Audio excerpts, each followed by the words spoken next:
Materi kita kali ini emergency yang trauma ya. Ada yang tahu apa itu emergency?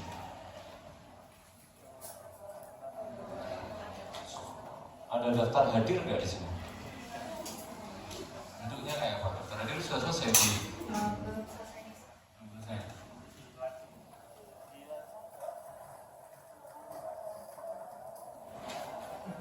Ini. Berapa anak ini? 43? 84. Oke. Satu angkatan ini? Satu angkatan, satu kelas ya? 3 kelas. 3 kelas.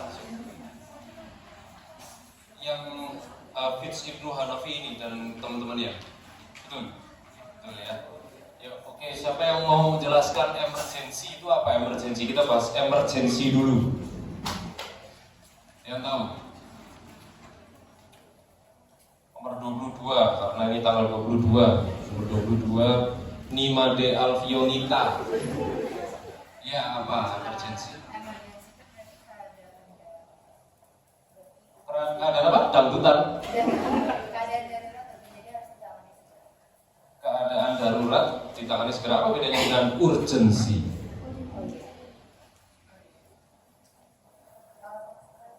Ya, apa itu sebelahnya siapa namanya? Anasya. Kenapa? Artinya apa? Kamu jelaskan apa?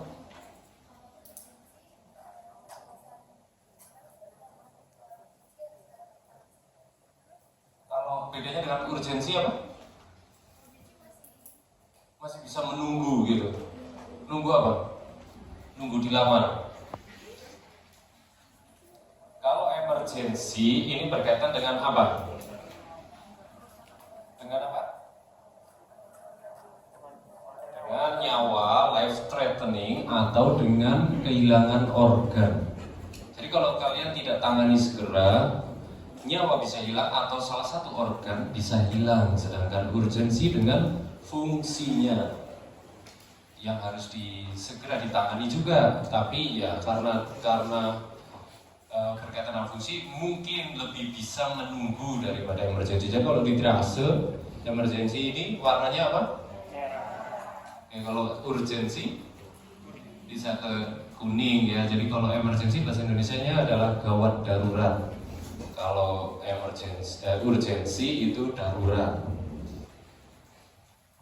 Untuk urological emergency kita bagi dua, trauma dan non trauma. Untuk non trauma pun juga bisa bisa merupakan salah satu emergency karena dia bisa mengakibatkan hilangnya nyawa atau kehilangan salah satu organ. Contohnya hematuria di sini kalau dia bleeding terus menerus kan dia bisa mengalami anemia, kemudian bisa mengalami shock hipovolemik, kemudian bisa meninggal. Renal kolik dia bisa mengalami kerusakan satu ginjal dan kemudian ginjal tersebut harus diangkat atau dinefrektomi. Retensi urin, akut skrotum contohnya adalah torsiotestis, urosepsis dapat mengakibatkan meninggal. Sedangkan yang traumatik ya jelas traumanya mengenai organ-organ apa saja yang ada pada ranah urologi. Urologi itu dari ginjal sampai traktus paling luar yaitu uretra dan ditambah genitalia eksternal laki-laki. Jadi kalau perempuan tidak dengan genitalianya kalau ilmu urologi, tapi kalau laki-laki dengan genitalia eksternal laki-laki. Sedangkan genitalia eksternal perempuan itu punya obstetri dan ginekologi.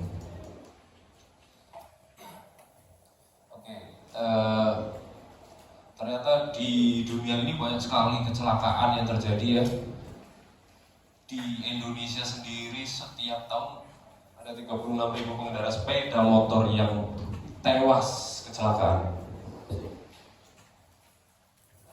Dan 72%-nya diakibatkan oleh sepeda motor. Bagaimanapun juga kendaraan ini merupakan kendaraan paling favorit, kendaraan yang sangat fleksibel, sangat simpel, tidak bikin macet, anti kemacetan dan segala medan. Dan itulah yang menjadi sangat populer di Indonesia sehingga angka kecelakaannya ya jelas banyak karena sepeda motor, karena yang pakai di Indonesia banyak sepeda motor. Sebetulnya banyak biasnya ya penelitian ini oleh Direktorat Jenderal Perhubungan Darat ini sangat banyak biasnya. Kecuali kalau kita angka kendaraan sepeda motor dengan mobilnya sama, itu baru kita bisa merupakan penelitian yang oke lah. Karena pengendara sepeda motor memang lebih banyak. Nah, untuk demam berdarah saja angkanya tidak setinggi angka kecelakaan. Nah, di sini sepeda motor, kecelakaan dan sepeda motor sangat tinggi, sedangkan demam berdarah justru malah di bawah dari angka kecelakaan. Kematian akibat demam berdarah di bawah angka kecelakaan akibat sepeda motor. Ini nggak bisa ya. Coba dipilih. Ini adalah contoh kecelakaan karena sepeda motor. Ya ini sih di sirkuit balap lah ya, tempatnya orang balapan. Maksudnya apa?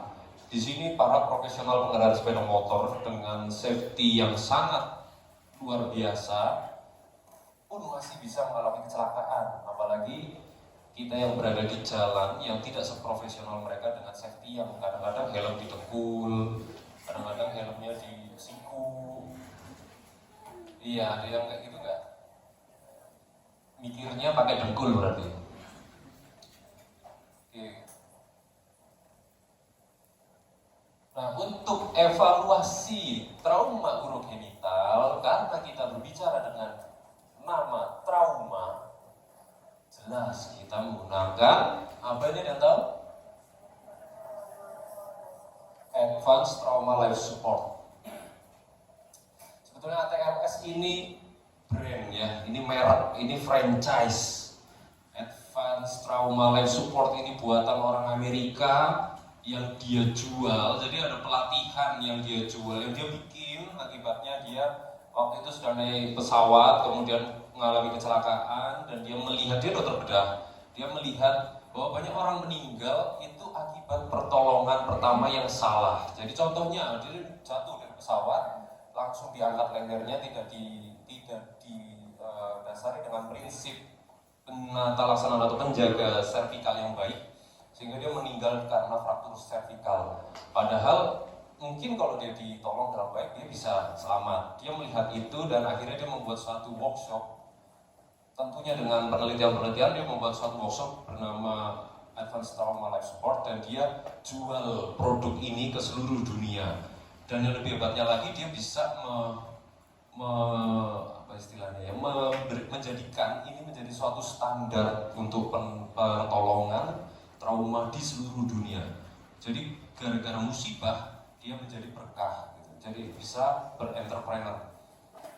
Tapi lepas dari ini suatu produk kaum kapitalis, kita lihat isinya aja. Isinya karena cukup bagus, bukan cukup ya, sangat bagus. Jadi Advanced Trauma Life Support ini harus dimulai dengan primary survey yang berisi dari ABCDE, kalian pasti sudah tahu ya. Yang mana ABCDE ini dilakukan sebetulnya dalam satu gerakan. Jadi secara apa namanya? Berkesinambungannya, bukan gantian-gantian ya, RW dulu, breathing dulu, sirkulasi dulu, GCS, kemudian exposure, enggak. Tapi sebetulnya ABCD ini dilakukan secara bersamaan, secara simultan. Sedangkan yang exposure oke lah, nanti terakhir setelah ini selesai, exposure dilakukan boleh. Setelah itu berlanjut ke secondary survey kalau kondisi sudah stabil. Syarat untuk maju ke secondary survey adalah kondisi di primary survey ini sudah stabil.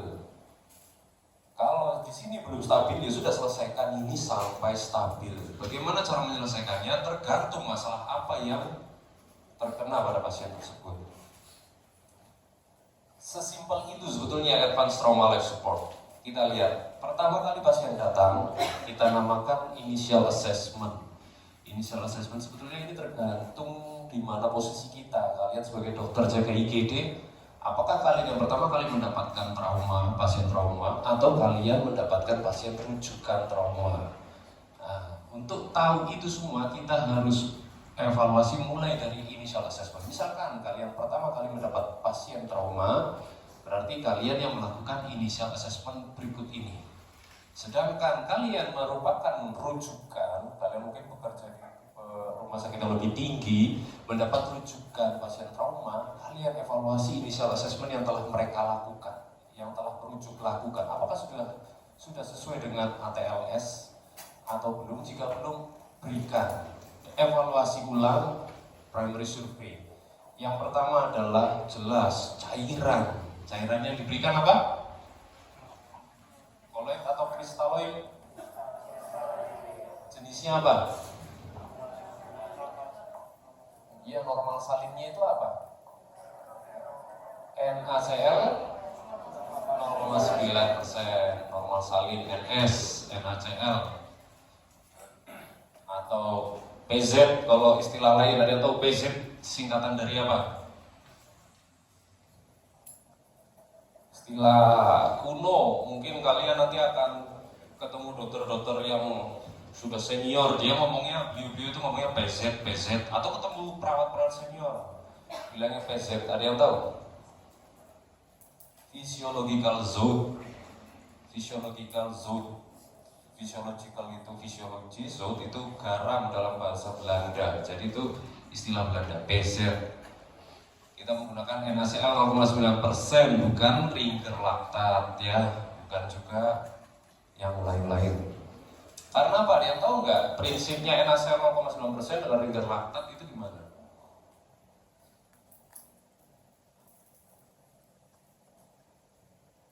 Ada yang tahu nggak? Berdasarkan prinsip inilah terbentuk dua buah kubu. Yang kubu pertama memberikan NaCl 0,9%, yang kubu kedua memberikan ringer laktat. Justru malah seperti itu. Dan kubu itu pun juga terjadi di dalam ATLS. Di sini nggak ada sih, kalian nanti bisa baca sendirilah di buku ATLS. Kalian bisa download nanti buku ATLS, guideline ATLS, atau nanti setelah lulus bisa ikut. Yang pertama adalah penjelasannya seperti ini. 0,9% NaCl merupakan cairan fisiologis darah kita. Jadi isotonis dengan darah, sehingga dia akan mudah sekali menyatu dalam darah, tidak membuat perbedaan tekanan osmotik, sehingga akan menjaga volume vaskular lebih lama. Namun sayangnya ada yang beranggapan bahwa pada saat terjadi perdarahan atau ongoing bleeding, entah itu internal atau eksternal, terlihat atau tidak, expose atau tidak, di mana cairan yang kalian masukkan itu adalah normal salin NaCl 0,9%, dia akan ikut keluar dan dia justru akan memberikan keadaan isotonik yang ada di luar vaskuler di tempat perdarahan, sehingga dia akan menarik darah yang dari dalam vaskuler tersebut lebih cepat. Itu anggapan-anggapan orang. Nah, silahkan. Yang namanya anggapan-anggapan seperti itu sebetulnya semua berdasarkan ilmiah. Silahkan kalian pakai yang mana terserah pada saat kalian kerja. Tapi kalau kita ngomong ATLS sih, ATLS ini yang dipakai saat ini adalah 0,9%. Atau mungkin teman-teman sekalian nanti kalian sudah baca ATLS yang sekarang adalah ATLS edisi 10. Kalau kalian ternyata menemukan ada ATLS edisi 11 dan itu sudah berubah, itu yang dipakai, karena ilmu kedokteran akan selalu berubah ya, selalu berjalan.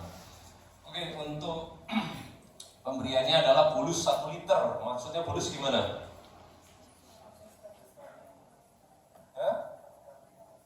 Diberikan cepat, pelan, atau normal aja dikasih netes gitu aja? Diberikan cepat, sedangkan netes begitu aja tuh hanya di los gitu aja biasa. Tapi kalau bolus itu diberikan tekanan, jadi diberikan lebih cepat. 1 liter untuk dewasa dan untuk pediatrik ada rumusnya.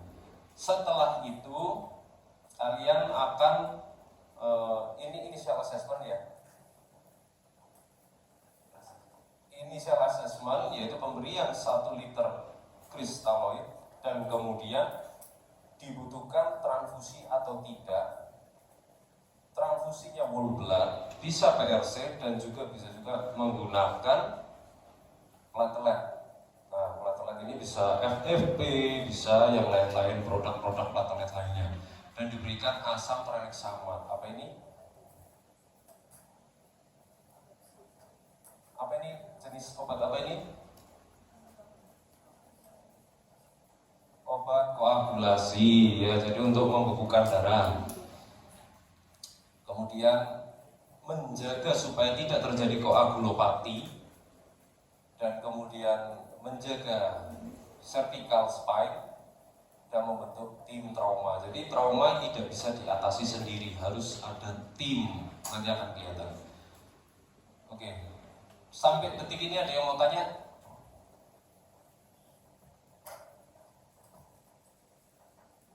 Nggak ada yang mau tanya? Kalau nggak ada lanjut. ATLS di primary survey. Jadi setelah initial assessment, pasien ini wajib diberikan ini dulu, ya, ATLS terbaru itu seperti itu. Setelah itu evaluasi initial primary survey.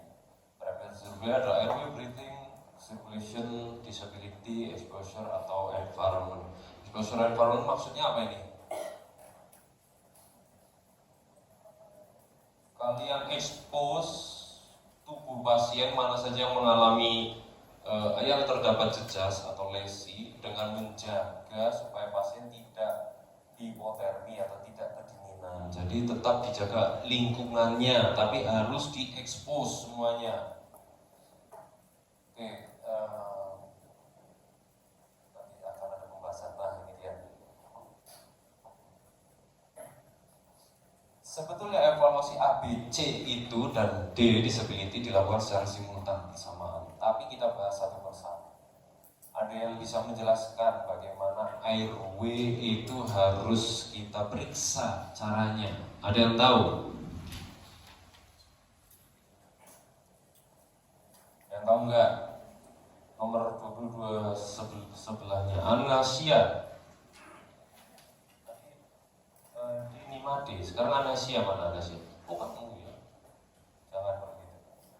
Tahun 2023 habisnya. Raisa. Nah, ya, coba kamu bisa nggak menjelaskan bagaimana airway maintenance dengan cervical spine?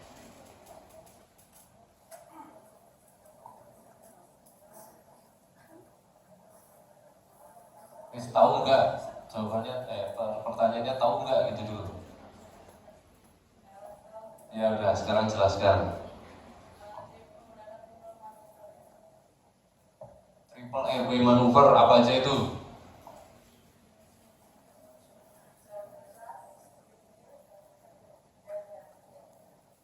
Oke, itu sebetulnya ATLS sebelum ini, ya, edisi ke-9 ke-8 masih menggunakan triple airway maneuver.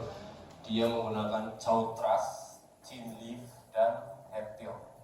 Jaw thrust itu kita dorong rahang mandibula, chin lift itu dagunya kita angkat, kemudian head tilt itu kita ekstensikan leher. Sayangnya mengekstensikan leher ternyata tidak maintenance cervical spine, dan itu berbahaya. Jadi yang betul adalah jaw thrust dan chin lift dengan menjaga cervical spine. Tidak harus head tilt, tapi yang penting menjaga cervical spine. Dan pada saat airway ini dipastikan tidak ada sumbatan baik di hidung maupun mulut dari pasien. Tidak ada sumbatan baik itu darah, bekuan darah, cairan, atau benda, dan bisa kalian lihat secara langsung dan bisa juga kalian dengarkan. Apakah ada suara baja yang bisa sumbatan dari sini? Apa baja? Sutor, gargling, kemudian snoring, oke. Terus setelah itu baru kita menilai breathing pasien. Pada saat menilai breathing apa aja? Ada yang tahu? Arifia, masih 23 di sebelahnya. Arifia, tahu nggak breathing apa aja yang dinilai? Yang ini kita masih menilai dulu, belum memberikan terapi. Kalau oksigenasi kamu berarti sudah terapi.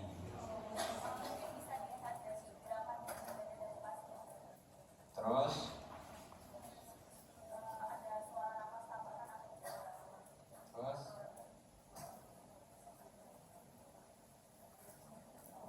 apalagi?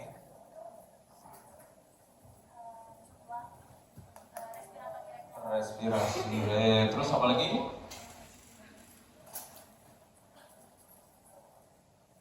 Apa lagi? Satu lagi. Ya, oke. Distensi vena jugularis itu, kalau ada distensi vena jugularis meningkat itu karena apa? Pneumothoracus tension, oke betul. Kemudian apa lagi yang lain? Ya gampang banget, kalian mungkin nanti beli sendiri deh alatnya itu. Murah. Apa? Oximetri. Jadi kalian pada saat menilai breathing, kalian hitung respirasinya, lihat gerak dadanya, stem brevitus mungkin kalau ada, suara nafas tambahan, kalian hitung juga oximeternya, pulse oximetri menggunakan alat oximeter, dan jika ada kelainan kalian berikan terapi oksigenasi atau bahkan ventilasi positif seperti ini. Ya, oksigenasi itu kan bisa dari oksigen masal kanul, oksigen mask, oksigen bisa rebreathing mask, non rebreathing mask, kemudian juga bisa menggunakan ventilasi tekanan positif menggunakan ambubag atau bagging. Ya, kalau yang tadi airway kalian mengalami suatu kelainan, ya kalian bersihkan, bisa menggunakan jari, bisa menggunakan apapun yang bisa kalian pakai, kemudian bisa juga menggunakan mayo. Kamu tahu, kan yang tahu mayo? Apa itu? Nama resminya apa? Oropharyngeal tube. Jadi menghubungkan oral dengan faring, oropharyngeal tube. Nama lainnya mayo atau gudel. Bukan gudel anak kebo ya, gudel. Ya, ada yang bilang gudel. Oke, setelah itu, di sini kita balik lagi. Kalau airway ternyata tidak bisa kalian atasi, kalian harus akses airway di bagian lebih ke yang lebih dalam. Mungkin perlu menggunakan dilakukan tracheostomi. Nanti kalian kalau ikut ATLS kalian akan mempelajari tracheostomi bagaimana caranya. Oke, setelah itu circulation. Circulation apa saja yang harus dievaluasi? Ada yang tahu?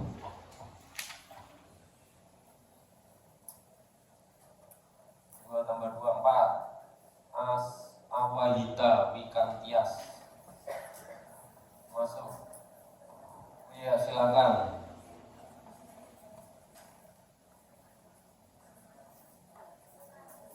Iya, nadinya gimana diraba?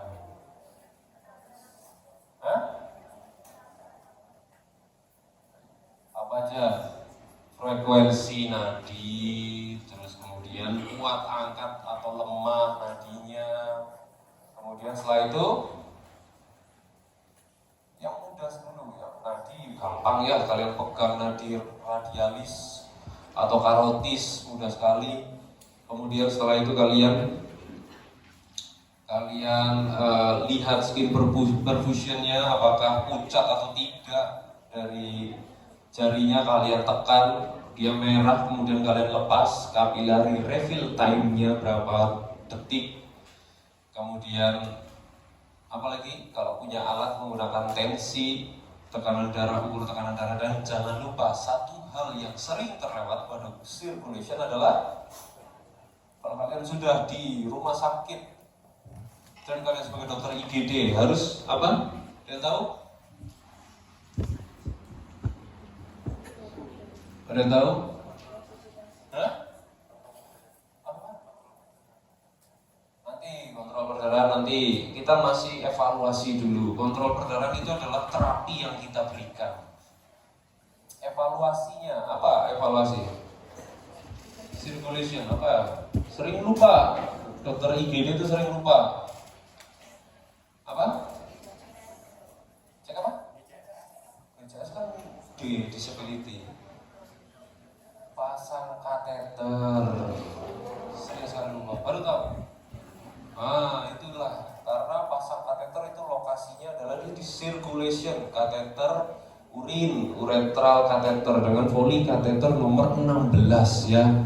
Kalian dokter lulusan Brawijaya, normalnya uretra laki-laki pada Indonesia, saya kasih tahu aja deh, 14 sampai 16 laki-laki dewasa di Indonesia rata-rata 14 sampai 16. Kalau perempuan 14 ya 12 14 atau bisa 16 juga.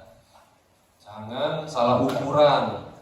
Karena saya sering sekali menerima pasien dipasang kateter nomor 20, ada yang dipasang nomor 10. Mereka nggak tahu kateternya yang normal itu nomor berapa. Dan mereka untungnya bukan lulusan UB. Oke, terus kemudian pasang kateter, pasang akses vena. Ya, akses vena ini tujuannya untuk terapi, untuk koreksi. Baru kita berikan cairan, berikan asam tranexamat, kita berikan juga darah, dan kita juga harus kontrol perdarahan. Nah, ini aksinya adalah kontrol perdarahan, resusitasi cairan dan darah. Evaluasinya adalah tadi yang saya jelaskan. Oke, setelah ini jadi kita bahas ABC ini, mana sih yang mengakibatkan kematian lebih cepat? RW, betul sekali, maka dari itu dipasang di awal. Kemudian baru setelah itu breathing dan circulation. Jadi hanya dipasang di awal aja supaya memperkirakan tingkat kecepatannya orang ini bisa mati jika itu tidak diatasi dengan baik.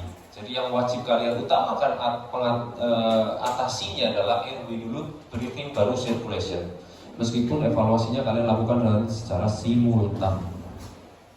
Oke, kemudian untuk sirkulasi, perdarahan yang terjadi paling banyak yang mengakibatkan life threatening adalah yang terkena arteri besar. Jelas saja, gampang aja ya, arteri besar.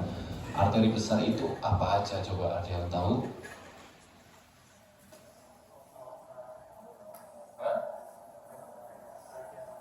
Iya, brachialis, terus femoralis, terus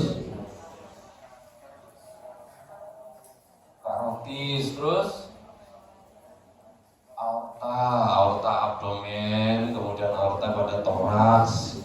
Itu tidak menutup kemungkinan. Jadi kalian harus curigai tempat-tempat yang terdapat arteri-arteri tersebut jika mengalami tanda-tanda perdarahan seperti kompartemen sindrom, membengkak, membesar, nyeri, pulsating, expanding. Jadi ada hematom besar, dia pulsating dan dia semakin membesar. Di tempat-tempat yang ada karotis, brachialis, kemudian femoralis, kemudian poplitea masih bisa, kemudian area abdomen dan toraks. Itulah yang harus kalian waspadai. Trauma pada organ dalam paling banyak diakibatkan trauma di dinding dada dan abdomen, dan ini tempatnya organ-organ yang memiliki pembuluh darah besar. Kalian harus hafal, ini adalah klasifikasi shock berdasarkan ATLS, diklasifikasikan kelas 1, 2, 3, 4. Hafalin aja. Kalau punya slide-nya nanti kalian print, kalian pakai. Kalau nggak punya silahkan difoto. Di mana kelas 1 ini perkiraan kehilangan darah 15%, ini seperti poin tenis ya, gampang banget. 15, 30, cuma 30-40, bukan 45 ya. 15, 15, 15.30, 13.10, 40, lebih dari 40. Tanda-tandanya adalah ini. Jadi perkiraan-perkiraan, jika kalian mendapatkan pasien dengan heart rate yang naik, tapi tensinya sudah turun. Heart rate naik tapi tensinya masih naik, maksudnya. Ya, heart rate-nya naik, kemudian tensinya masih naik. Mana heart rate? Ini tensi naik. Nah ini, ini fungsi respirasi. Blood pressure, heart rate naik, tensinya naik atau normal, berarti di sini sekitar kelas 2. Tapi kalau dia sudah heart rate naik, tensinya mulai turun, berarti dia sudah mulai kelas 3. Heart rate yang sangat tinggi, tensinya lebih rendah lagi, dia kelas 4. Mudahnya seperti itu. Dan kalian bisa melihat juga di urin output, tadi makanya pasang kateter. Kalau urin outputnya sudah mulai menurun, berarti ada di kelas 3, dan sangat menurun drastis ada di kelas 4. Ini apalin aja, catat aja. Untuk manajemen shock, ini kita sampai jam berapa ya? Sampai jam berapa? 14.30. Hah? Kita 14.50 jam 3 kurang 10 ya. Manajemen shock tadi sudah kita bahas. Kita bisa masukkan komponen darah, kemudian manajemen koagulopati, memberikan asam tranexamat, kemudian memberikan cairan segala macam itu. Sekarang saya mau tanya nih, ngomong dengan koagulopati, ada yang tahu nggak trias of death itu apa aja? Kita kan dokter nih, keren kan gitu, bisa tahu istilah-istilah trias of death, terus trigonum apa? Ada yang tahu trias of death? Apa Pak? Ya, 1 apa? Hipotermi, 2 koagulopati, 3 asidosis. Itu dia. Kalian kalau sudah melihat 3 tanda itu pada satu pasien, berikan buku Yasin kepada keluarga. Karena itu sudah susah ya, udah hopeless lah, itu hanya Tuhan yang bisa memberikan mukjizatnya. Oke, kemudian kita lihat kesadaran, disability. Paling gampang menggunakan apa? Bukan DCS itu lebih lama, susah. Apa? Aku, oke, ada yang udah tahu ya semua, berarti ya aku. Boleh pakai GCS, Glasgow Coma Scale, dan ini ya banyak lah ya, panjang ya, dan banyak juga yang tidak bisa menentukan dengan baik. Jadi nanti kalian kalau dilaporin perawat gitu ya, dok mau konsul pasien GCS 15, itu datang ternyata dia melek-melek doang, ngomongnya ngelantur dan gelisah. Apakah itu 15? Ya, jadi matanya melek, tapi tidak ada komunikasi dengan sekitar, itu bukan dikatakan 4, tidak dikatakan 4 ya. Jadi tetap itu mungkin 2 atau itu 3. Kalau matanya melek aja tapi tidak ada komunikasi. Tangan dan kakinya dia bisa bergerak kemana-mana, tapi tidak bisa mengikuti komunikasi kita, tidak bisa mengikuti komando kita, tetap tidak bisa dikatakan 6. Tetap kalian harus berikan rangsangan nyeri. Tinggal dia bisa melokalisir atau dia hanya withdrawal atau menghindar. Kalian evaluasi itu. Oke, exposure dan environment tadi sudah saya katakan, nilai jejas yang ada dari ujung rambut hingga ujung kaki, dengan menjaga supaya pasien tidak hipotermi, dan jangan lupa menggunakan prinsip apa nih namanya, yang tahu caranya gini, namanya apa? Lock roll. Dengan satu komando menjaga cervical spine tetap lurus, dan yang nilai bukan mereka ini, yang nilai orang lain. Jadi melihat bagian punggung semuanya, karena di punggung sini ada flank kanan dan kiri, di sini terdapat ginjal kanan dan ginjal kiri yang jika mengalami trauma dan mengalami perdarahannya sangat banyak, sangat masif. Ada yang tahu satu ginjal orang dewasa mendapat asupan darah berapa per menit? Yang tahu? Kalian sering kan nonton film, arteri femoralismu sudah terkena, dalam 10 menit lagi kau akan mati. Gitu, tahu kan? Pernah kan nonton seperti itu kan? Pernah ya? Itu kan ilmiah sebetulnya. Dia bisa memperkirakan arteri femoralis menerima darah berapa liter per menit, dan dia punya darah berapa liter dalam tubuh dia, dan dia akan mati selama sekian menit. Nah sekarang saya tanya, ginjal, kalian tahu nggak? Apa? Berapa? 1,2 liter per 1,2 liter per menit. Itu apa itu? Itu glomerular filtration rate. Ya, itu angka memfiltrasi glomerulus. Yaitu dengan liter per menit per apa? Meter persegi. Nah, kalau ginjal, ada yang tahu berapa menerima darah? Pertanyaan berikutnya nanti akan laki-laki dewasa berat badan 70 kg. Taksiran volume darah dia berapa? Berapa? Ada rumusnya nggak? Rumusnya gimana? Darah itu berapa persen tubuh manusia? Hah? Berapa? 70%. Berarti kalau berat badannya 70 kilo, darahnya 4.900. Betul sekali. 70% pada dewasa ya. Jadi kalian bisa memperkirakan 4.900 ini pasien ginjal satu ginjal mendapatkan darah liter per menit. Coba berapa ada yang tahu? Belum ada yang tahu. Nanti kalian cari ya. Berarti kemungkinan kalau ini satu kena des akan mati dalam waktu sekian menit. Masalahnya tidak semudah itu, Ferguson. Itu terjadi jika luka ini terbuka dan darahnya keluar. Ternyata sang pencipta kita sudah memberikan satu penjaga di organ-organ di dalam. Tidak hanya tulang, tapi juga soft tissue di sekitarnya. Ginjal akan diselimuti dengan kapsula fibrosa, kapsula ginjal, kapsula renalis. Di luar kapsula renalis masih ada fascia gerota. Fascia gerota ini dia lebih solid, sehingga jika ada perdarahan yang terkena pada ginjal masih ditahan kapsula renalis.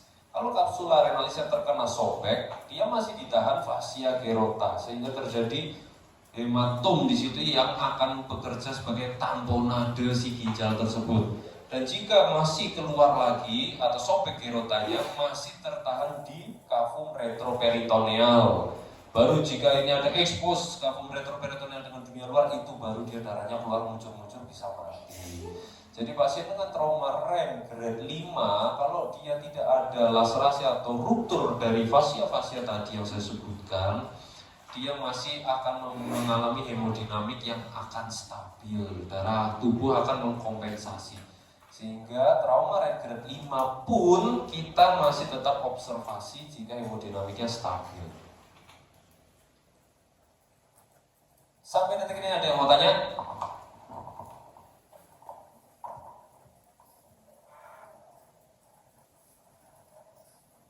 Gak ada yang tanya? Paham semua kan? Oke, sekarang kita akan membahas lebih dalam lagi ke trauma. Trauma sekitar 5-10% abdominal trauma itu merupakan urogenital trauma. Paling banyak renal, kedua bladder, ketiga uretral, penis, testis, terakhir ureter. Saya ini nggak urut ya, nanti biar kita urutkan aja sesuai angkanya. Trauma REM yang tadi sudah saya jelaskan, dia bisa dibagi jadi dua, trauma tumpul dan trauma tajam. Trauma tumpul yang tadi saya bilang, dia bersifat lebih aman. Yang penting hemodinamiknya stabil, kita bisa konservatif, bed rest 2 minggu, 14 hari, terus menjaga dari vital sign. Sedangkan penetrating trauma, baik itu tertusuk, tertembak, terkena pecahan, serpihan, apapun, ini more likely kita akan naik untuk sito. Saya pernah 2 kali dapat, 1 luka tembak, 1 ditusuk pedang. Pemain kuda lumping ya, pemain kuda lumping, kalian kalau pernah baca beritanya tahun 2018 kali ya atau 19, pemain kuda lumping di Malang ditusuk meninggal hari ketiga. Meninggalnya untungnya tidak karena trauma remnya, tapi karena trauma liver. Jadi yang kena itu rem dan liver ini tembus. Jadi pedang katananya itu tembus dari depan ke belakang. Liver kena, ginjal kena sampai ke belakang, ginjalnya bisa saya atasi, saya tangani di IGD waktu itu naik situ, sedangkan livernya nggak bisa. Dia muncul terus-terusan, hari kedua kita naik lagi, buka, ginjalnya aman, livernya yang nggak aman, nggak bisa diapa-apakan, hari ketiga meninggal. Dan masuk ke radar kepala. Oke, terus kemudian untuk penata laksanaannya bagaimana, kalian sepertinya tidak perlu tahu lebih dalam karena ini nanti kalau kalian sudah spesialisasi. Untuk penata laksanaan awal kalian sebagai dokter umum, terutama JGD, tetap tadi primary survey. Lanjut secondary survey. Bagaimanakah lebih jelasnya? Ikut ATLS, namanya juga franchise ya, jadi kalian harus beli dulu, bayar dulu, ikut dulu. Kalau hoki nanti mungkin ketemu saya sebagai tutornya di sana. Oke, terus kemudian kita lagi-lagi orang Amerika jiwa kapitalisnya bergejolak dan mereka membuat suatu grading scale yang dinamakan AAST, American Association for Surgery of Trauma, di mana dia menggrading semua trauma organ dari kepala sampai kaki. Meskipun mereka kapitalis dengan banyak niat-niat menjual-jual produk, tapi kita pemalasis. Jadi kita tinggal beli aja. Jadi kita udahlah pakai aja lah, gak usah ada Indonesian Surgery for Trauma gitu, gak ada. Kita pakai aja yang seperti ini, gampang kan? Ini tinggal dihafalin aja. Yang tadi saya bilang AST grade 1, 2, 3, 4, 5 silahkan kalian hafalkan, boleh kalian catat silahkan. Saya jamin juga residen urologi pun gak hafal kok ini ya rasanya. Oke, intinya kalau grade 1 itu masih di dalam kapsula renalis, dia hanya berbentuk hematom, kapsula renalis yang tadi saya jelaskan. Grade 2 sudah mulai ada laserasi, kapsula renalis terrobek tapi masih di dalam gerota. Grade 3 laserasinya lebih dari 2 cm, lebih dalam, mulai ada ekstravasasi kontras jika kita lakukan pemeriksaan CT scan abdomen dan kontras. Grade 4 sudah mulai kena arteri atau pembuluh darah aksesoris, segmentalis. Kemudian dia laserasinya lebih dalam lagi sampai ke dalam pelviofacial system, tidak hanya di parenkinnya saja. Dan sedangkan grade 5 sampai terbelah shattered kidney atau terpotong arteri dan vena renalisnya. Jadi ginjal ini sudah terbelah atau ini terpotong, itu masuk grade 5. Kalau dia perdarahannya masih di dalam fascia gerota, tidak ada yang bocor seperti ini, insya Allah dia masih bisa mengalami tamponade dengan hemostasis yang terjadi, sehingga bleeding ini tidak akan lebih masif lagi dan kita bisa konservatif. Tapi kalau sudah mulai kebocoran atau dia memang awalnya darahnya tidak bagus, anemis, pasti akan hemodinamiknya tidak stabil dan kita harus naik sito untuk ikat ini.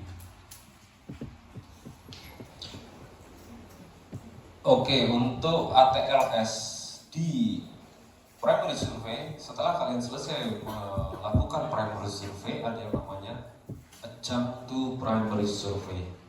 Adjunct to primary survey adalah pemeriksaan kondisi emergensi. Hanya ada 4. USG FAST. Ada yang tahu singkatan dari FAST? Apa?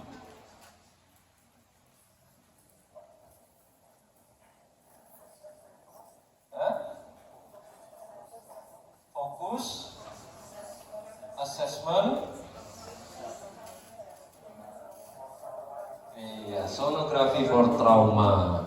Jadi hanya mencari fluid collection, bukan melihat organ. Karena apa? Fluid collection normalnya tidak ada pada kalvum peritoneal. Jadi tidak akan ada cairan bebas di dalam perut kalian jika normal. Kalau ketemu fluid collection pada kondisi pasien trauma berarti dia ada perdarahan. Sudah cari itu saja. Tidak perlu mencari laserasi di liver, tidak perlu mencari laserasi di spleen, ginjal, apapun. Kita hanya cari fluid collection. Kalau sudah ada fluid collection berarti ada trauma abdomen, dan nanti di secondary survey, adjunct to secondary survey-nya kita wajib meminta CT scan abdomen dengan kontras. Itu. Kemudian yang berikutnya, adjunct to primary survey yang kedua adalah foto ronsen toraks. Kita akan melihat apakah ada tanda hematotoraks, pneumotoraks, atau yang lain-lain. Kemudian yang ketiga adalah foto pelvis. Pelvis itu kita akan menilai apakah ada fraktur pelvis atau tidak. Dan yang keempat adalah foto cervical spine. Karena apa? Tempat-tempat yang tadi saya sebut kita sudah bahas ternyata tadi. Organ-organ besar paling banyak, pembuluh darah paling besar paling banyak ada di abdomen. Bisa kelihatan dengan Buschke vas. Dinding dada bisa kalian lihat dengan trauma toraks. Arteri femoralis bisa kalian lihat dengan pelvis, foto pelvis, atau osteum, periosteum yang terbuka pada tulang-tulang pelvis itu juga bisa mengakibatkan perdarahan. Kalian bisa lihat di foto pelvis. Kemudian fraktur servikal itu yang juga mengakibatkan kematian. Kalian bisa lihat di foto servikal. Hanya 4 adjunct primary survey. Setelah kalian kecurigaan primary survey kalian selesai dan kalian ada kecurigaan sesuatu dari 4 itu, periksakan salah satu atau semuanya atau berapapun yang sesuai kecurigaan kalian. Kalian evaluasi, baru kalau itu stabil maju ke secondary survey. Secondary survey-nya nanti bisa minta CT scan abdomen dalam kontras, CT scan kepala, kemudian foto-foto tulang panjang atau apapun yang lain. Kalau trauma ginjal ada lagi yang dinamakan one shot IVP atau intraoperatif one shot intravenous pyelography. Fungsinya ada yang tahu nggak nih untuk apa ini? Pemeriksaan ini gimana nih?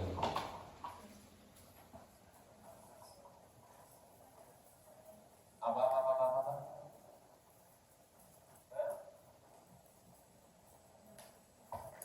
2023, 2 tambah 3, 5.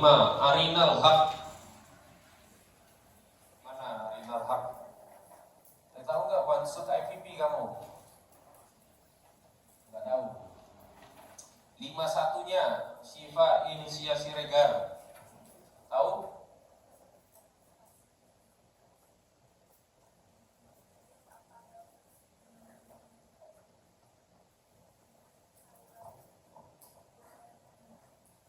Sekarang pertanyaan sebelumnya adalah one shot IVP ini kan sebetulnya modifikasi dari IVP. Ada yang tahu nggak IVP ini apa? Intravenous pyelography. Ada yang tahu? Hah?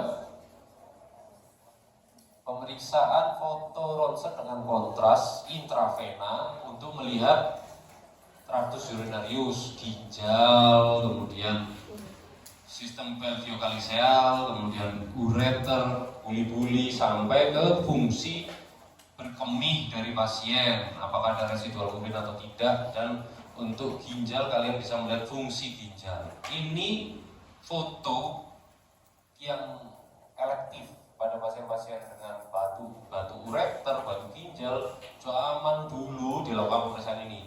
Sekarang sudah ada CT scan tanpa kontras. Nah, dimodifikasi dengan intraoperatif one shot. Jadi kalau IVP, kenapa kok ini ada one shot? Ada yang tahu bedanya? IVP itu diperiksa berapa kali sih? Ada yang tahu? Pertama foto polos, kedua menit ke-5 dinamakan nefrogram, ketiga menit ke-15, kemudian kemudian menit ke-30 dan post mixi paling tidak 5 foto.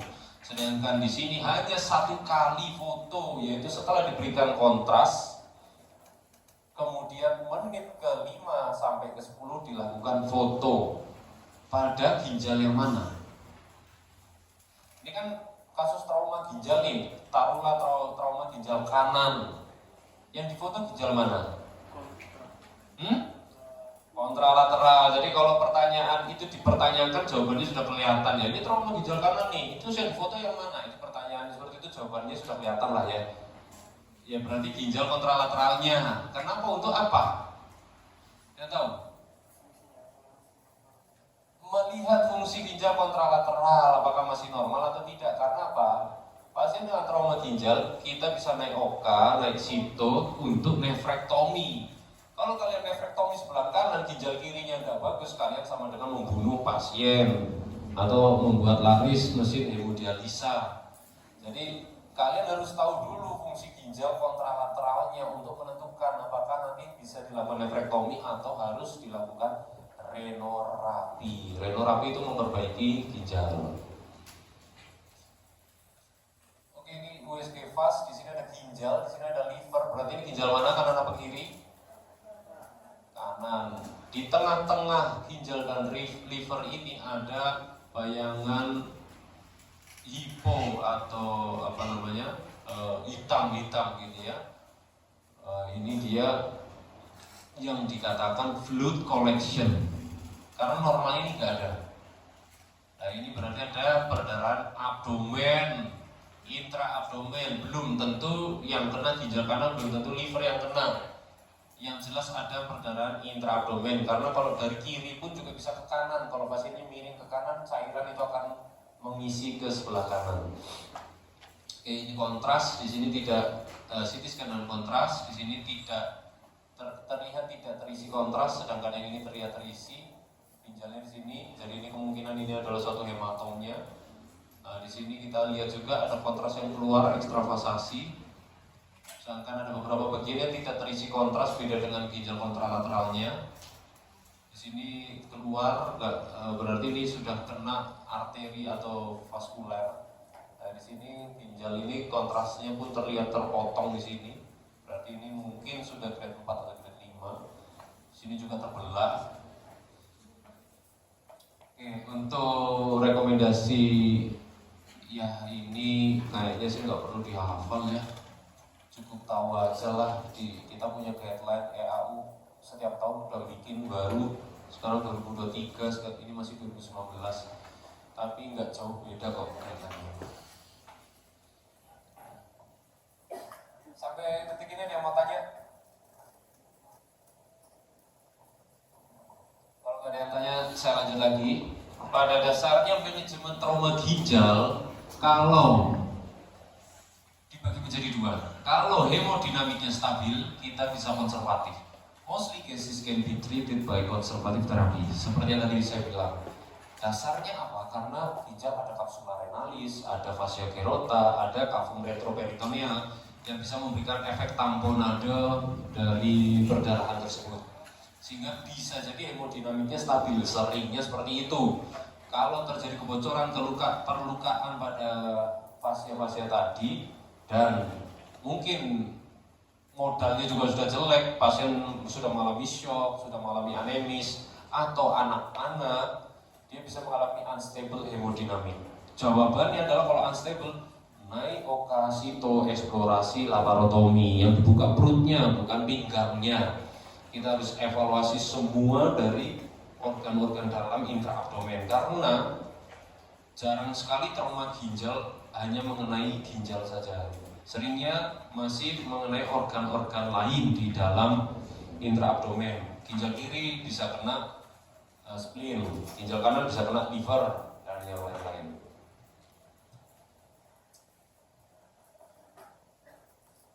Ini seperti yang tadi, silahkan kalian kalau mau download EAU 2019 banyak sekali, karena sekarang sudah 2023 pun juga gampang downloadnya, murah, gratis.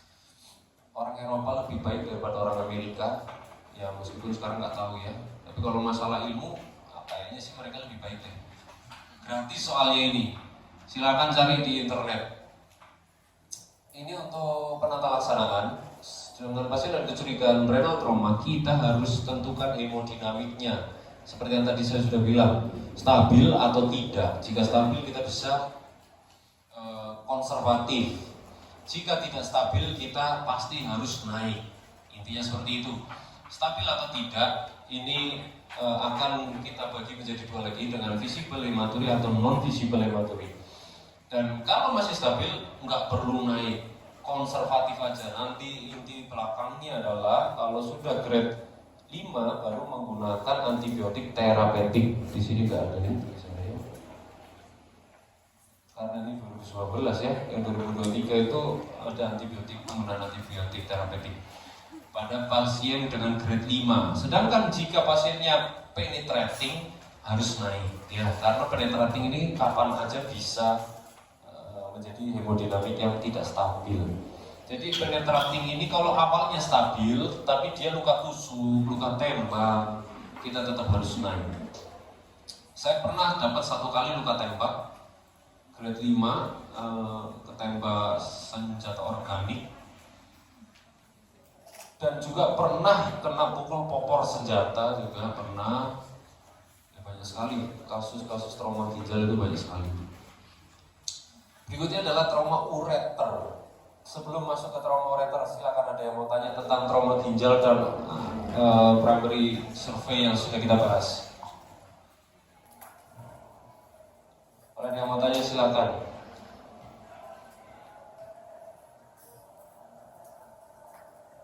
Oh iya, siapa namanya Mas? Gede Pradipta, sesuai dengan namanya, Gede. Mau tanya apa Mas Gede?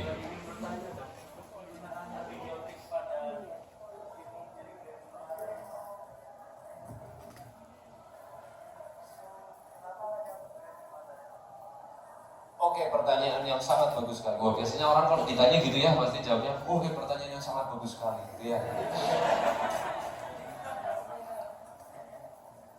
Nah, kalau grade 5 berarti dia sudah ada ekspos pembuluh darah. Pembuluh darah itu sudah terbuka, akan mudah masuk bakteri atau yang lain lah, kuman, bakteri, dan pasien akan mudah menjadi sepsis. Karena apa? Darah yang kamu tahu, dia jika terjadi hematom, dia akan diserap oleh tubuh kita dan bisa dianggap sebagai benda asing lagi oleh tubuh. Walaupun itu bentuknya sudah hematom yang kemudian diserap. Kalau kalian memiliki pasien yang dengan imunosupresi, mengalami perdarahan intraabdomen atau mengalami perdarahan di dalam tubuh dan terjadi hematom, tubuh akan melihat itu sebagai benda asing dan akan mengeluarkan sel-sel darah putih yang memakan si hematom ini. Padahal efek samping atau hasil buangan leukosit yang memakan kuman menjadi apa? Menjadi pus, ya, menjadi pus. Jadi pus itu tidak ada kumannya, tapi pus itu hasil dari sel darah putih yang sudah memakan suatu substansi, ya. Jadi sel darah putih yang sudah melakukan autofagi pada satu substansi, entah itu kuman, entah itu tubuh kita sendiri, dia akan menimbulkan pus. Sama seperti trauma rem pada terutama grade 5, dia sudah terbuka, dia akan bisa masuklah substansi tersebut. Jadi kita berikan antibiotik atau juga bisa masuk kuman-kuman tersebut karena trauma kan pasti dia kotor di luar, entah itu jatuh, tertabrak atau bahkan sampai penetrasi. Trauma tajam grade berapapun wajib diberikan antibiotik terapeutik. Kalau penetrasi grade 1 sampai 5 wajib diberikan antibiotik terapeutik. Ngomong-ngomong antibiotik terapeutik, emang ada berapa macam sih pemberian antibiotik, ada yang tahu? Profilaksis dan terapeutik. Profilaksis gimana ngasihnya? Hah? Apa gimana? Ya, belum ada gejala. Profilaksis itu hanya untuk pencegahan. Tapi gimana cara memberikannya? Terapeutik gimana? Diberikan sesuai dosis. Misalkan dia fluoroquinolone, kita ngomong ciprofloxacin. Dia punya waktu paru berapa jam? Ada yang tahu? 12 jam. Jadi kalian berikan setiap 12 jam dengan dosis 500 mg misalkan. Berarti ciprofloxacin kalian berikan 2 kali 500 mg. Sekarang kita ngomong itu terapeutik. Kalau ngomong itu sebagai profilaktik atau profilaksis, apakah kalian berikan 2 kali 500 mg? Jawabannya tidak. Terus gimana? Pertanyaannya gimana cara kasihnya? Hah? Yang tahu? Berikan double dose 1 kali. Itu namanya profilaksis. Single dose tapi dosis double, dosis ganda. Berarti kalau dosisnya 500 mg, kalian berikan 1000 mg 1 kali. Itu adalah fungsi profilaksis. Sedangkan pemberiannya atau pemilihan antibiotiknya ada 2, empiris atau berdasarkan kultur. Ya, jadi empiris itu banyaknya kuman di daerah sini itu apa? Kalian berikan sesuai data itu. Sedangkan sesuai kultur ya berarti kulturnya si pasien ini apa, kalian berikan sesuai kultur dengan sensitivitas kultur tersebut. Ada lagi yang mau tanya? Nggak ada? Udaranya enak banget ya, dingin, gelap, ngantuk ya. Saya lihat sih beberapa mahasiswa katanya yang merem-merem gitu. Bahkan Dr. Firas juga merem tadi. Saya juga pernah mahasiswa. Tapi biasanya tuh, saya dulu cerita dikit ya. Saya dulu tuh yang duduk depan sini itu teman-teman saya itu jadi pejabat dinas kesehatan, kemudian jadi staf Kemenkes gitu. Biasanya gitu. Belakang-belakang sana itu mungkin ada yang main capsa, poker, terus kemudian kalau mungkin sekarang Mobile Legend kali ya. Kalau zaman saya nggak zaman game online di HP kan belum ada. Kita mainnya kan poker di sana lah, main apa gitu. Rata-rata semua jadi spesialis. Betul. Jadi saya dulu cerita 13 orang. Saya punya gerombolan 13 orang, duduknya pasti di belakang. Di belakang itu kurang ajar lah angkatan saya dulu itu. Tidur di sana, main poker, main apa bahkan ya nggak jelas lah. 13-13-nya semuanya spesialis. Ada obgyn, bedah, umum, urologi, terus orto, semuanya spesialis. Tapi yang tengah-tengah nih nggak tahu saya. Jadi besok duduknya depan sekalian atau belakang sekalian, dan tengahnya kosongin.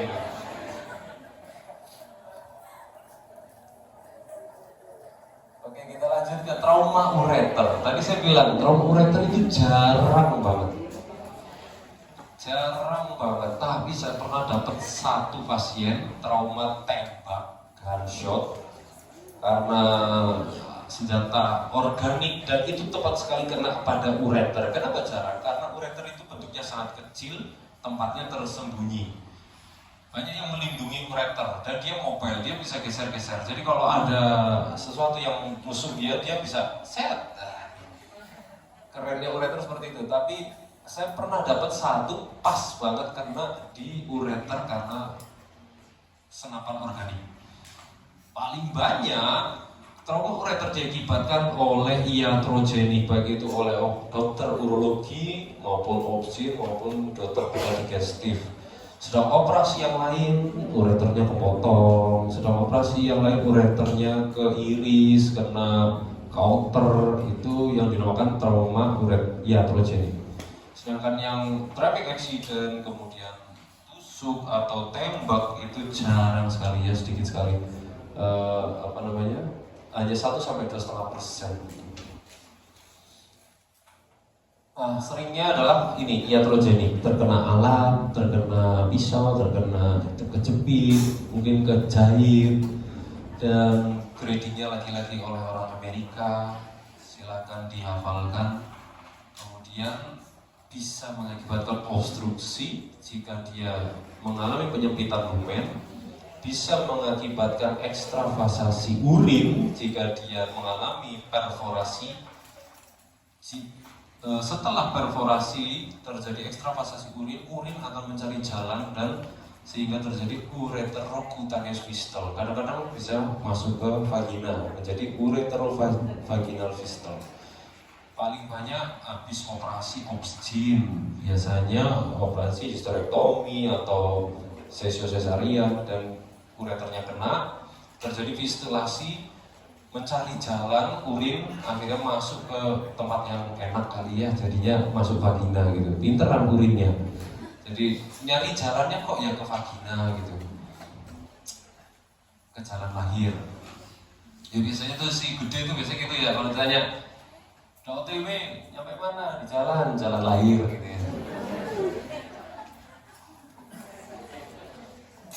Oke, untuk imaging kita bisa USG, IVP, CT scan atau retrograde atau antegrade biografi. USG, saya mau menjelaskan di sini.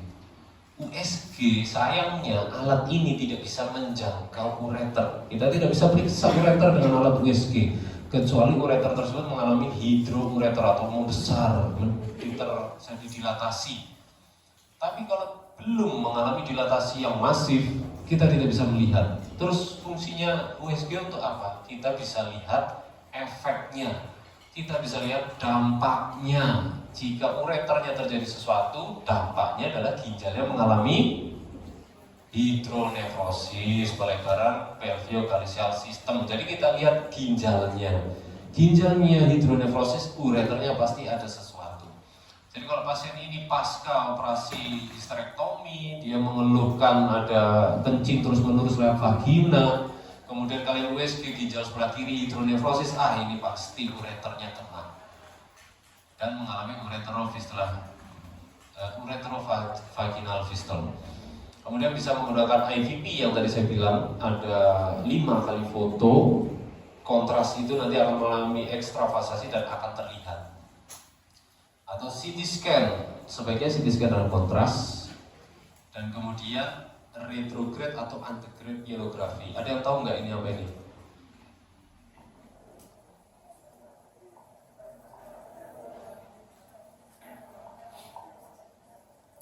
Kalau dibilang retrograde arahnya berarti kemana? Dari luar ke dalam. Oke.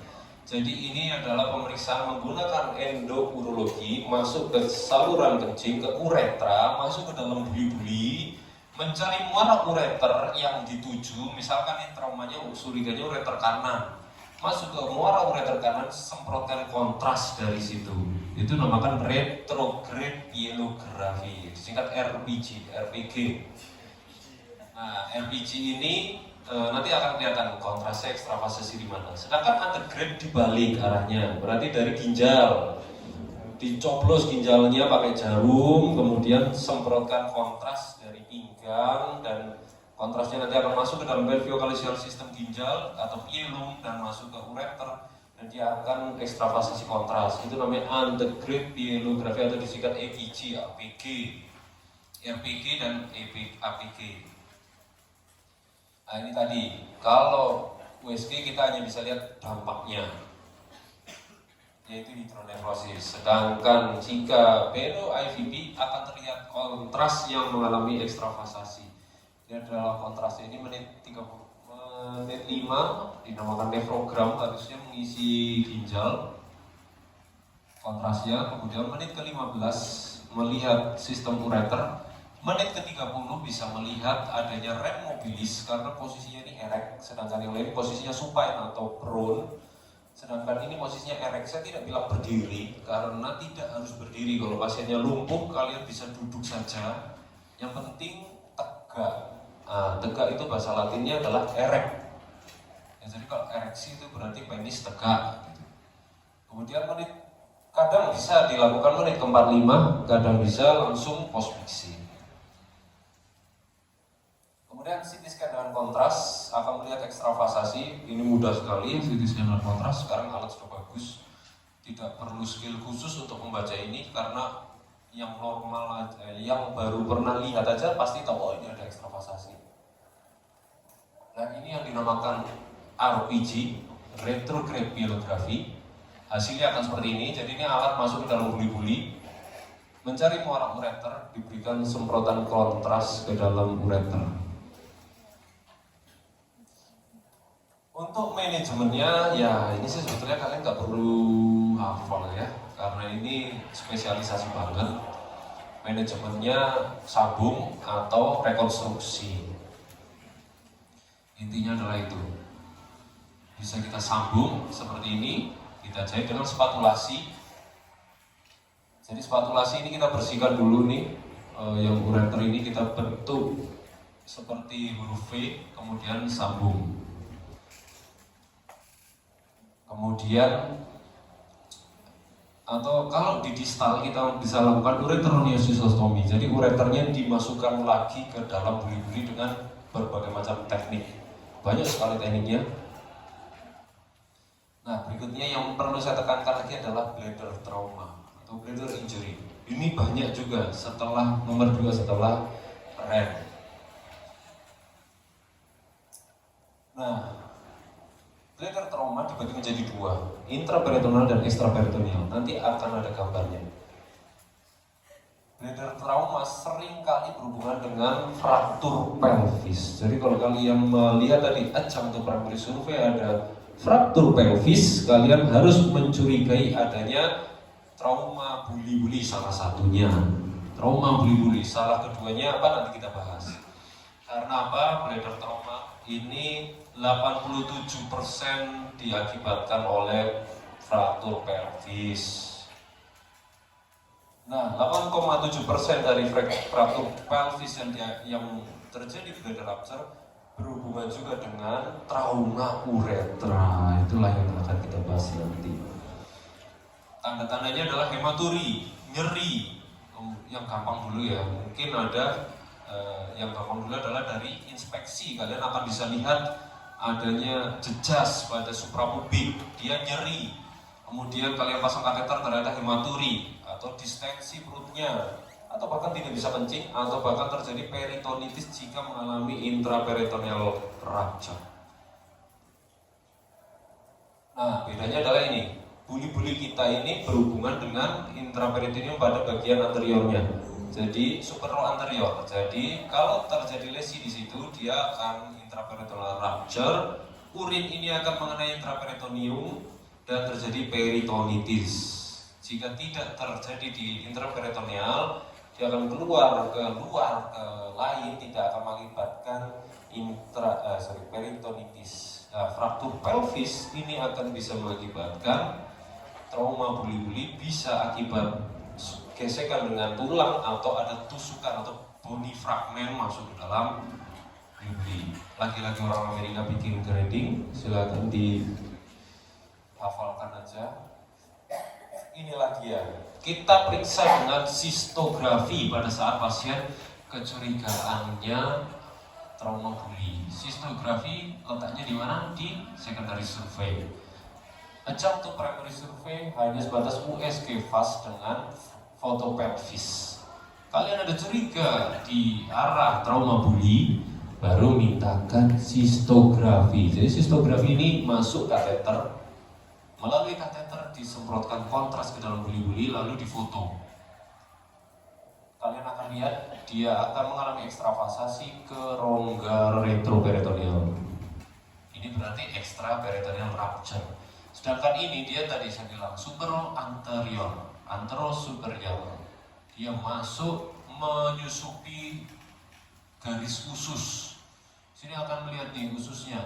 Dia disisipi oleh kontras. Ini berarti intraperitoneal rupture. Sensitivitasnya pemeriksaan ini sangat tinggi, 95%. Jadi pemeriksaan ini cukup. Tidak perlu sampai CT scan, tidak apa-apa. Kecuali ada kelainan pelvis, instability pelvis yang tidak bisa kalian manipulasi pada pemeriksaan seperti ini. Jadi kalian wajib periksa CT scan dengan kontras. Nah, di sini ini kalau kondisi seperti ini pasien pasti akan mengalami tanda-tanda peritonitis. Ada yang tahu tanda peritonitis? Apa? Pelvisnya nyeri seluruh lapang panjang. Nyeri seluruh lapang satu. Kedua, Apakah heparnya itu? iya pakai hepar hilang. Oke, terus ketiga, Kalau dari radiologi ada jangan radiologi. Peritonitis itu adalah clinical assessment. Hanya dengan pemeriksaan fisik kalian sudah harus bisa menentukan ini peritonitis. Tidak perlu pemeriksaan penunjang lagi. Harus sampai pemeriksaan fisik selesai. Nyeri seluruh lapang, peka hepar menghilang, terus devans muskular itu dia yang paling penting. Kalian kalau ketemu devans muskular itu sudah pasti peritonitis. Itu ya, jadi harus diingat itu. Nah ini tadi kalau saya bilang CT sistografi kapan? Jika pasien ada instability pelvis. Manajemennya adalah pasang kateter, jelas. Kalau dia tidak ada hemodinamik yang instability dan tidak ada intraperitoneal rupture, cukup non-operatif manajemen dengan pasang kateter selama 2 minggu. Ya, ada yang bilang 10 hari cukup. Tapi kalau intraperitoneal bladder rupture, tadi dengan tanda-tanda peritonitis, wajib laparotomi eksplorasi dengan repair buli-buli. Oke. Wah, ini gambar apa ini? Nggak kelihatan ini. Ini adalah buli-buli. Oh, di sini ternyata terlihat. Jadi ini buli-buli yang sudah terbuka lebar. Ini adalah selang kateter yang akan masuk, dan ini buli-buli yang sudah terbuka lebar. Entah ini pasien mana, saya juga nggak tahu. Kok bisa sobek selebar itu? Nah, untuk melakukan repair buli, ya dijahit lah. Jahitnya 2 lapis. Itu nanti ranahnya tetap bedah aja. Kalian nggak usah sampai situ. Berikutnya yang paling banyak lagi adalah trauma uretra. Saya akan tekankan di sini. Trauma uretra banyak berhubungan dengan fraktur pelvis. Jadi trauma yang berhubungan dengan fraktur pelvis berikutnya adalah trauma uretra. Yang pertama adalah trauma buli, yang kedua adalah trauma uretra. Jadi kalau pada saat kencang tuh primary survey kalian foto pelvis ada fraktur pelvis, kalian harus curiga trauma buli dan trauma uretra. 70% dari fraktur pelvis ini diakibatkan kecelakaan sepeda motor. Oke, kemudian trauma uretra bisa iatrogenik juga karena instrumentasi, karena kalian pasang kateternya nggak benar juga bisa. Laki-laki lebih sering karena uretranya laki-laki panjang dibandingkan perempuan. Bisa mengalami impotensi, ya 10-20%. Tanda-tandanya adalah nih, trias uretral injury. Trias uretral injury, ada bloody metal discharge, keluar darah dari MUE. Kemudian ada retensi urin, kemudian ada hematom perineal atau butterfly hematom. Kalau kalian menemukan 3 tanda ini, terutama bloody metal discharge dan hematom, dengan kecurigaan trauma uretra, hukumnya haram kalian pasang kateter uretra. Kalau pasiennya retensi, berarti kalian harus sistostomi atau suprapubik panjang, tergantung kompetensi kalian sudah bisa sampai mana. Pada saat terjadi trauma uretra, dia akan putus di sini ligamentumnya sehingga dia akan lebih tinggi. Inilah pada saat kalian RT, kalian akan terasa floating prostatnya terlalu tinggi. Jadi tempat RT kalian kosong, prostatnya terlalu tinggi. Itu yang dinamakan floating prostat. Nah, fraktur pelvis dia akan mengakibatkan goyangan pada ligamentum yang pemegang uretra, yaitu ligamentum puboprostaticum. Dan ligamentum puboprostaticum ini akan menggesek uretra, sehingga uretra ini sobek bukan karena direct trauma, tapi akibat gesekan dari ligamentum pubo uretralis atau puboprostatikum yang diakibatkan adanya fraktur pelvis. Paham sampai sini? Paham nggak? Nggak. Harus paham, nanti kalian koas urologi pasti ditanyain, pasti ditanya. Kalau nggak bisa jawab, ya tahu sendiri lah. Oke, pemeriksaannya adalah retrograde uretrografi, disingkat RUG, retrograde uretrografi. Pada saat kalian memiliki kecurigaan trauma uretra, periksa uretrografi, retrograde uretrografi, pemberian kontras melalui meatus uretra eksternum masuk ke dalam uretra, dan di sini akan terlihat ada ekstravasasi. Lagi-lagi gradingnya oleh orang Amerika. Lagi ini dia butterfly hematom, dia bisa diakibatkan oleh stridal injury di sini. Jadi ini stridal injury itu akibatnya akibat dari benturan pada bagian perineum. Ya ini bisa sering karena ditendang sama pacarnya, atau dia jatuh kena sepeda, atau kena pedal pelana kuda, atau yang lain-lain lah. Pokoknya kena pas perineumnya dan mengalami ruptur sehingga terjadilah trauma uretra anterior. Kalau ini trauma uretranya anterior. Kalau pelvic fracture, trauma uretranya posterior. Sistostomi jawabannya ya. Haram pasang kateter uretra. Kalian harus diversi dengan sistostomi atau suprapubic puncture. Nanti kalau sudah masuk stasiun urologi mungkin akan tahu primary endoscopic realignment. Nah, gampang lah nantilah. Gak usah sekarang.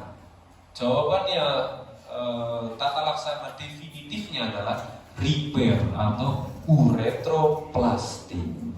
Jadi sistostomi ini hanya untuk diversi urin, kemudian pasien dibiarkan sampai 3 minggu menunggu uretral rest, menunggu uretranya istirahat dulu, menunggu uretra inflamasi pada uretra dan sekitarnya hilang dulu, baru dilakukan uretroplasti.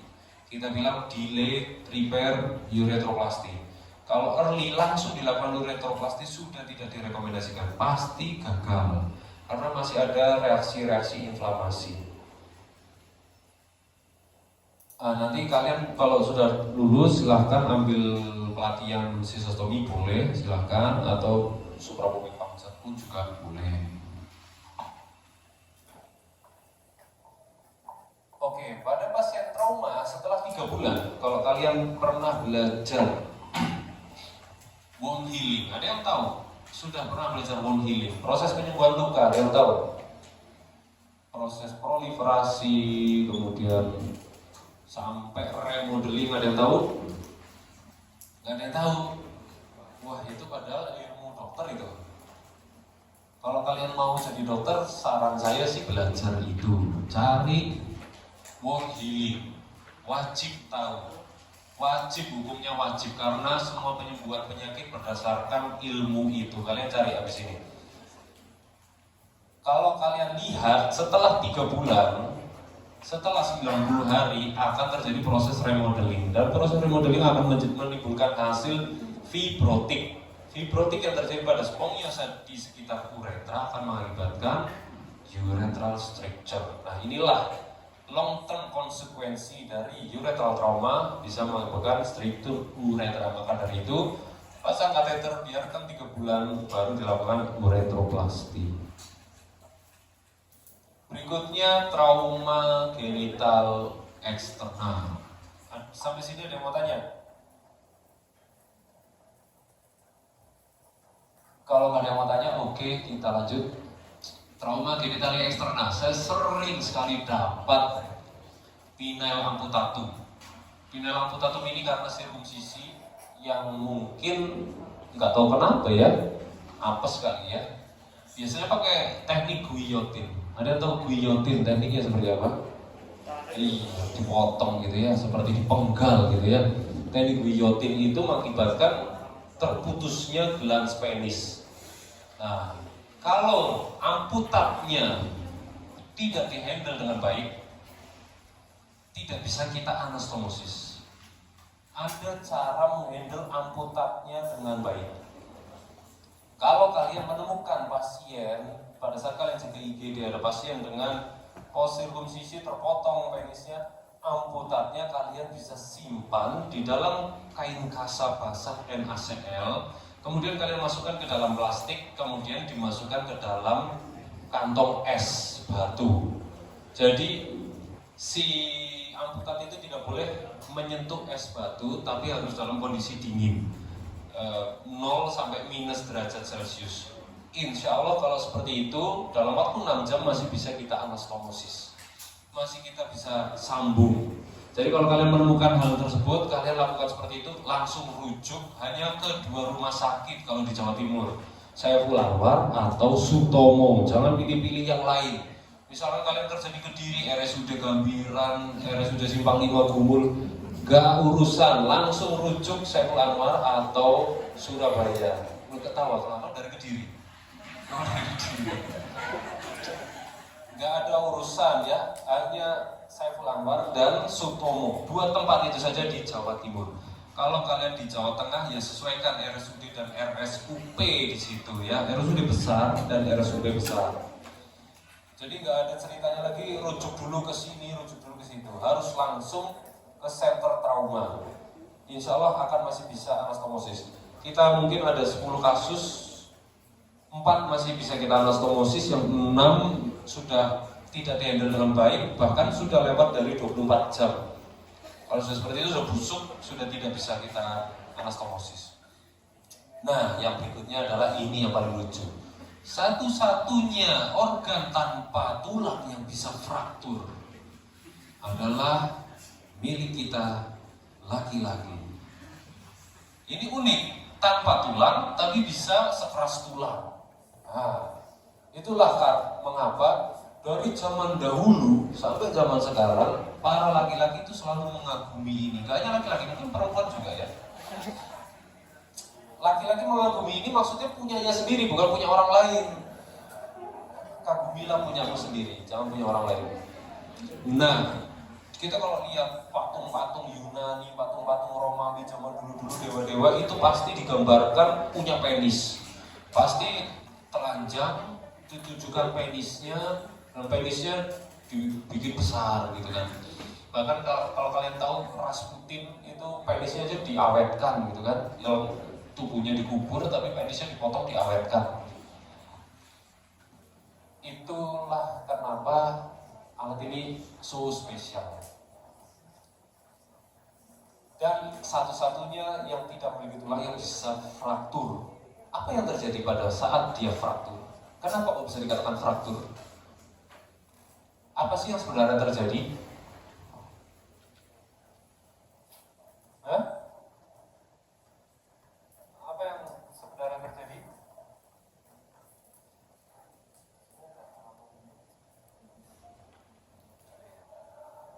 Jadi penis itu punya berapa korpus? Ada yang tahu? Ada 2 jenis korpus, 2 korpus cavernosum, 1 korpus spongiosum. Korpus spongiosum itu isinya uretra. Korpus cavernosum adalah erectile body. Dia yang untuk ereksi. Korpus-korpus tersebut diliputi oleh tunika albuginea. Tunika albuginea ini sangat keras, dia solid. Nah, robekan pada tunika albuginea saat ereksi itulah yang dikatakan penile fracture. Saya ketemu 3 atau 4 pasien yang 4 pasien yang 3 karena orientasi seksual yang agak aneh, yang 1 karena sedang berhubungan seksual. Jadi penyebabnya paling sering adalah akibat hubungan seksual. Ada yang sudah menikah di sini? Waduh, kasihan sekali. Masih dipakai buat kencing doang. Jadi yang terjadi adalah mekanismenya. Ini kita nggak tabu ya, nggak ngeres, nggak saru, nggak jorok. Saya berikan penjelasan supaya kalian bisa mengira-ngira. Biasanya pasien datang, dok, ini saya sakit. Kenapa? Nggak tahu dok, tiba-tiba sakit. Kalau lihat, oh fraktur ini, Pak, habis koitus. Enggak dok, malu-malu dia. Kalau kalian dokter yang baik, kalian tahu, walaupun kalian nggak pernah koitus, kalian tahu ini pasti habis koitus. Karena tandanya adalah ini, deformitas dari penis. Ini udah jelas fraktur penis. Dia akibat dari hubungan seksual dengan posisi woman on top, paling sering. Kalian tahu woman on top? Kan ada member XNXX. Gak ada member X videos, gak ada. OnlyFans ada?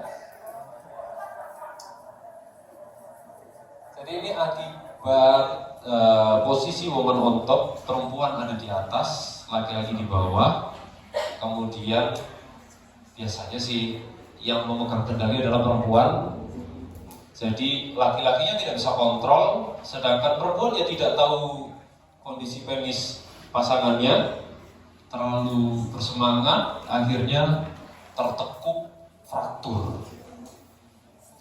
Jangan sampai kalian mahasiswa kedokteran belum nikah tiba-tiba ke IGD RS Saiful Anwar dengan keluhan fraktur penis setelah woman on top sama pacarnya, gitu ya. Memalukan ya. Oke. Sering juga karena posisi doggy style. Posisi doggy style kalian tahu. Kalau pernah lihat anjing kawin itu posisinya seperti itu. Nah, itu juga sering mengalami fraktur penis. Ini bukan tabu ya, kita jelaskan aja mekanismenya. Karena ini fraktur penis, kalian harus tahu mekanismenya kenapa. Oke, next. Nah, ini dia. During sexual intercourse. Saya ketemu yang seperti ini, hanya satu yang sexual intercourse, woman on top. Sedangkan yang tiga itu karena kelainan seksual. Jadi setelah dia ejakulasi, dia dengan sengaja patahkan itu penisnya, dia dengan sengaja tekuk-tekuk penisnya. Itu. Yang kedua adalah setelah ejakulasi dengan pasangan, dia langsung tiduran. Jadi posisi men on top, terus tiba-tiba selesai, terus dia langsung tengkurap di kasur. Kondisi penis masih ereksi, kena kasur. Patah.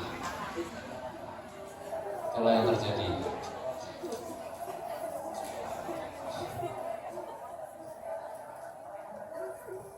Tanda yang paling nyata adalah suara krek. Nah, jadi kalau kayak dikeretek abal-abal gitu ya. Jadi kalau kalian ketemu pasien dengan tanda seperti ini tadi, kalian tanya, waktu berhubungan seksual ada bunyi krek gak Pak? Enggak jelas dok, istri saya teriak-teriak.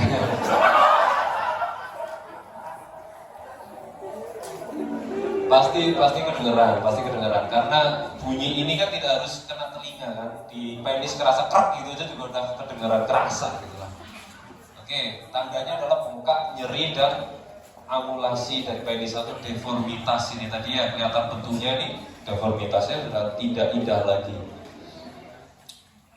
Nah, yang tadi yang amputasi yang tadi saya sering bilang tadi, saya sering dapat pasiennya juga kadang-kadang memotong penisnya sendiri. Nah ini tadi cover dengan steril gauze, buat itu basah tapi tidak bersentuhan langsung dengan es batunya. Masukkan ke dalam es pack tapi tidak bersentuhan langsung dengan es batu.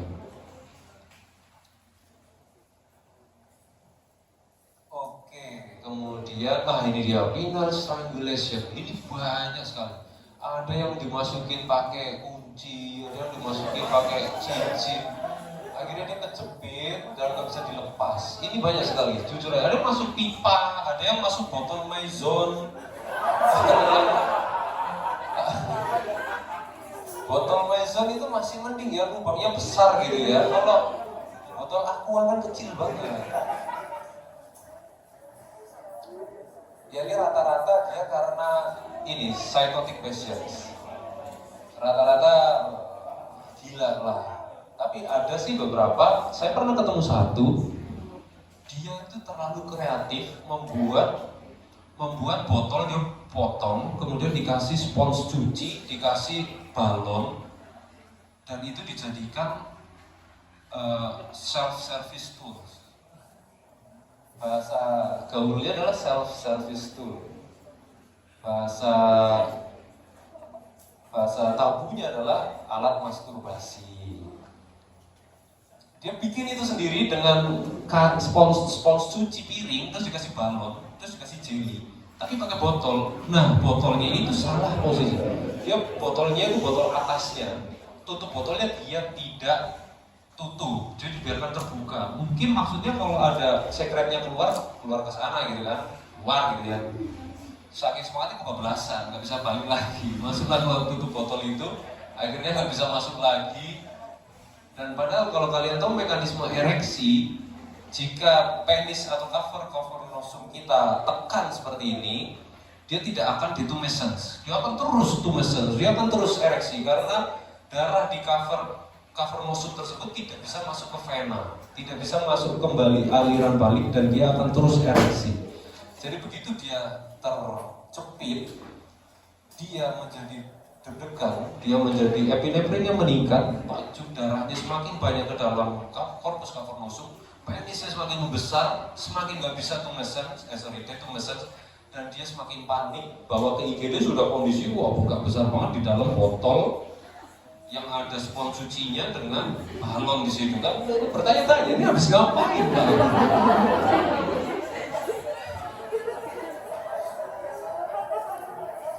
Aneh-aneh ya, kondisi-kondisi seperti itu aneh-aneh. Banyak sekali terjadi. Jadi kalian nggak usah bingung lah.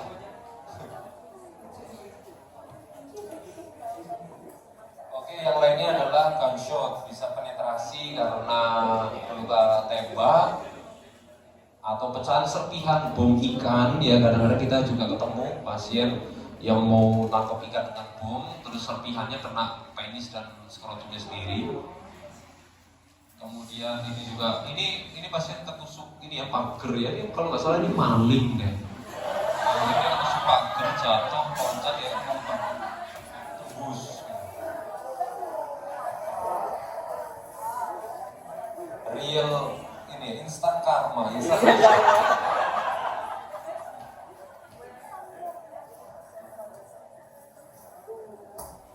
Ya inilah dia manajemennya. Kalau seperti ini kita nekrotomi diberi demam, kita bersihkan. Kemudian kalau mengenai funiculus spermaticus kita orchidectomy. Selesai, conclusion. Wah banyak sekali ya. Konklusinya apa? Konklusinya adalah jangan masturbasi pakai alat. Segera menikah. Ya, konklusinya kita trauma urogenital ternyata banyak ya, dan dia bisa relate dengan organ-organ lain, dan kita harus banyak sekali trauma ginjal dan trauma buli yang bisa kita treat dengan konservatif. Kuncinya adalah hemodinamik yang stabil atau instabil. Jika hemodinamik stabil, kita konservatif. Non-operatif manajemen. Jika hemodinamik tidak stabil, kita surgical resusitasi. Sampai di sini ada pertanyaan? Silakan kalian kalau yang mau minat masuk urologi, kalian bisa ikut UAA nanti di Bali tahun 2024 September. Ini bertepatan sama PIT urologi ya. Ini ASMIWA itu Annual Scientific Meeting Indonesian Urological Association. Pertemuan ilmiah tahunan. Kalau ini di Bali 2024 September, kalau yang di Malang nanti April 2024. Silakan yang keminatannya ke sana mulai browsing, persiapkan diri kalian. Ada yang mau tanya?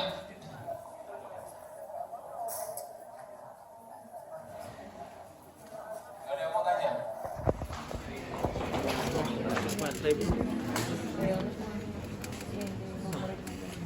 Dari tadi udah sih.